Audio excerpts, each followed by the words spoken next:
Alô, alô, meu povo! Você, empreendedor, partiu reduzir custos? Eu sou a Flávia Soares, do Sebrae, e vou falar hoje com a queridíssima Magda Amaral, especialista em gestão e finanças. Bora economizar, galera? Magda, seja muito bem-vinda. Por onde podemos começar essa redução de custo? Legal, Flávia, obrigada. Olha, redução de custos é a primeira coisa que você, empreendedor, precisa pensar. Então, você está me ouvindo aí, você vai pensar o seguinte: compare redução de custos como se fosse a unha da sua mão. Ela tem que ser aparada, ela tem que ser cuidada o tempo inteiro. Você vai lá, para um pouquinho, ela cresce de novo, você apara um pouquinho, ela cresce de novo. Com custos é assim também. Então, por onde você começa? Você começa pensando na estrutura da tua empresa. Então, tem aqueles custos lá que faz chuva ou faça sol, né, Flávia? Sim. Tem que cuidar. Então, esses famosos custos que você tem que pagar, faça chuva ou faça sol, nós chamamos de custos fixos. Quando a gente pensa em custo fixo, a primeira coisa para reduzir é você começar pensando em transformá-los em custos variáveis. O que é aquele custo variável? É aquele custo que só vai incorrer dependendo da tua venda. Então, muitas vezes você tem aí funcionários com salário fixo, que você pode transformar isso em menor salário fixo e maior comissão, né? Além de tudo isso, é legal você pensar em algumas despesas controláveis e aquelas que não são controláveis. E por que isso é bacana? Porque você pode chamar a galera aí que está com você, ou se você está sozinho, isso é legal também, porque você vai separar as despesas controláveis e aí automaticamente você vai pensar o seguinte: bom, um aluguel, por exemplo, esse aluguel aqui é fixo, eu tenho que pagar todo mês, é o mesmo valor. Eu tenho controle sobre isso? Não tenho controle sobre isso, né? Se eu continuo nesse mesmo local e pago aluguel, esse é o valor. Então, o que você pode pensar é separar o que é controlável. Por exemplo, uma energia elétrica. Ela é, de certa forma, controlável. Se você cuida aí de como você consome energia elétrica, ela se torna controlável. Agora, é claro que reduzir um custo de energia elétrica não pode, né, influenciar na sua capacidade de venda, não pode atrapalhar o seu cliente dentro da empresa. E sabe, Flávia, às vezes, quando a gente fala em reduzir custo da estrutura, as pessoas pensam, e eu dei assim, logo de cara um exemplo aqui de energia elétrica, mas isso, como eu falo, não pode atrapalhar as vendas, porque às vezes eu chego lá na empresa e o empreendedor está com as luzes todas desligadas. Não sei se já aconteceu, né? Já aconteceu com você? Sim, com certeza. Você fala, será que está funcionando essa empresa? Exatamente. Então, veja, não é assim que a gente reduz custo, porque o cliente não pode ser afetado. Então, é legal que você perceba custos da tua estrutura, então separando o que é controlável e não controlável, porque aquilo que é controlável, que você pode tirar um golinho ali todo mês, que você pode dar uma ajustada. Se você tem funcionários, é legal pedir para os funcionários dar uma mão nisso, porque daí as pessoas se tornam donas, sabe? E quando as pessoas se tornam donas, elas te ajudam, né? Então, uma das coisas para conseguir ir longe aí nessa questão de redução é trazer um dono das coisas aí. Falar, olha, você vai cuidar disso. Então, essa pessoa vai fazer tudo possível para ter esse cuidado. Então, isso é uma das formas, pensando em estrutura. Legal. E um dos custos mais altos dentro da empresa, a gente escuta falar, são os colaboradores. Você citou os colaboradores aí, né? E o que você tem para falar em relação a isso? Pois é, Flávia, então assim, nós temos que pensar que as pessoas que trabalham conosco, elas precisam ser especializadas, e isso faz com que a gente muitas vezes gaste um pouco mais, invista um pouco mais em pessoas para essa mão de obra especializada. Mas existem algumas formas que muitas vezes assim, toda empresa tem aqueles dias mais tranquilos, não tem? Sim. Esses dias, muitas vezes o funcionário não precisa estar 100% do tempo disponível. Então, uma coisa bem legal é o chamado acordo de banco de horas. Então, você vai verificar se na sua convenção coletiva isso é permitido, e você pode fazer uma homologação de um acordo, caso todos os funcionários concordem, em que quando ele, por exemplo, não tiver um dia muito corrido ali, você pode dispensar, você pode dar um banco de horas para ele cumprir. Quando você não tem um acordo de banco de horas, você acaba tendo que, às vezes você até pede para o funcionário ir embora mais cedo, só que você não pode descontar isso, porque você não tem esse acordo. Então isso é bem legal, Flávia. E a questão da terceirização? Eu já ouvi falar também da terceirização em questão de redução de custo também, né? Com home office vindo aí, né?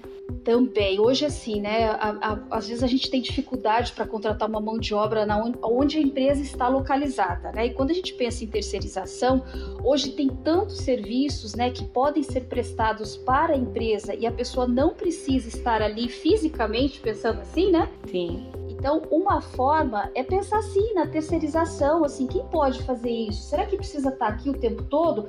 E às vezes ele pode estar disponível, mas não presencialmente. Então, uma das coisas é pensar que a terceirização é que às vezes você também não utiliza 100% daquela mão de obra. Será que se você terceirizar, essa pessoa não pode te atender, né? Esse terceirizado pode atender às vezes 2 ou 3 empresas ao mesmo tempo e automaticamente ele vai te cobrar um valor menor. Então essa terceirização é interessante também. Sempre pense que terceirizar não pode ser as atividades tão principais da empresa, porque, por exemplo, se você vende mercadorias, você não consegue terceirizar a tua venda presencial, mas a tua venda online, porventura, pode ser terceirizada. Então tem várias maneiras aí de pensar. Outra coisa legal, Flávia, é que assim, a gente às vezes pode dar uma oportunidade para os estagiários, né? Que é legal a gente poder ter pessoas que a gente vai ensinar como é que faz e depois até ter essas pessoas com a gente, né? Então, às vezes, você pode contar também com o estagiário, essa galera que vem com todo o gás aí e que pode nos ajudar e que ainda assim a gente já consegue começar aí com uma mão de obra, eu não vou chamar de mais barata, né? Mas uma mão de obra do aprendiz que está tendo conhecimento, é uma troca, né? E isso é bem legal, também pode ser utilizado. Outra coisa, Magda, que eu pensei aqui também que pode ter relacionado a isso é a questão de produtos. Algum assunto relacionado a produtos na compra, na venda, tem alguma coisa nesse sentido? Tem sim, Flávia. Quando a gente pensa em produtos, é assim. Normalmente a empresa precisa avaliar 2 coisas quando pensa em produtos. Uma delas é que em muitas situações a gente se acostuma com os fornecedores, né? Mas interessante, você já tem uma harmonia ali com um determinado fornecedor e aí você já nem cota mais. Você vai lá e faz o teu pedido, né? Ele te entrega certinho. Isso é espetacular, tá, gente? A gente precisa ter mesmo essas parcerias. Por outro lado, a gente não pode se acomodar e deixar de buscar novos fornecedores parceiros. Ter variedade de fornecedores faz com que você consiga, na prática, fazer uma cotação, né? Ter mais pessoas ali, ter mais fornecedores que você pode contar e automaticamente, quando você tem mais opções, é natural que você consiga preços melhores, né?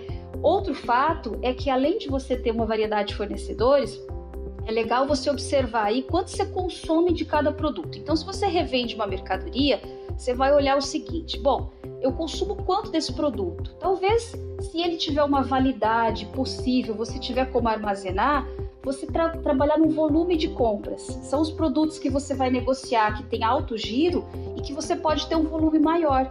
Tudo que a gente negocia em volume tem uma tendência de ter aí um custo melhor na tua compra. Isso é legal. Isso se eu estiver pensando em produto que você vai revender. Mas você sabe que tem aqueles fornecedores, por exemplo, de material de consumo, né? O papel higiênico, o cafezinho, o copo descartável, tudo isso também é uma negociação. O papel para impressora, e isso é legal você pensar também em volume, porque às vezes você compra isso picadinho, ou às vezes compra de vários lugares, então é legal buscar volume nisso também, desde que isso não impacte, né? Nós não estamos falando aqui de comprar para um ano, não, viu? Estamos falando de comprar conforme o giro, né? Cuidar também com a questão das perdas também, né? Então, quando ter esse olhar aí, né, que você falou, cuidar com as perdas, né? Não comprar em excesso para não perder, né? Exatamente, porque aí nós estamos falando de um outro tópico que são os processos, né? Então, se a empresa compra muito e ela não tem a condição de armazenar adequadamente, então ela está dando tiro no pé, literalmente, porque você vai comprar, aí você vai colocar o produto lá e a hora que você vai procurar, você não acha o produto porque não está bem armazenado. Então, quando eu falo de comprar um volume maior, a gente precisa pensar também nesses processos, que é o quê? Essa perda de produtos que porventura fica armazenado.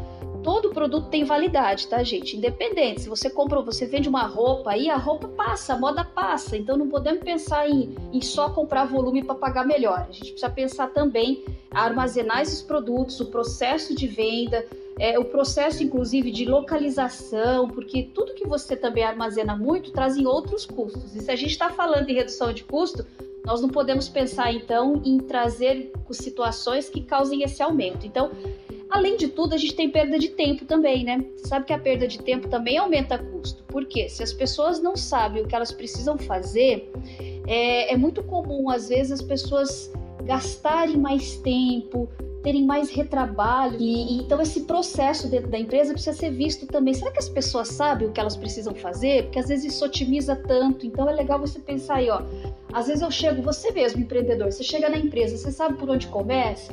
Né? Você organiza aí o teu tempo, porque isso tudo também pode fazer com que você reduza custo proporcionalmente por ganhar mais produtividade.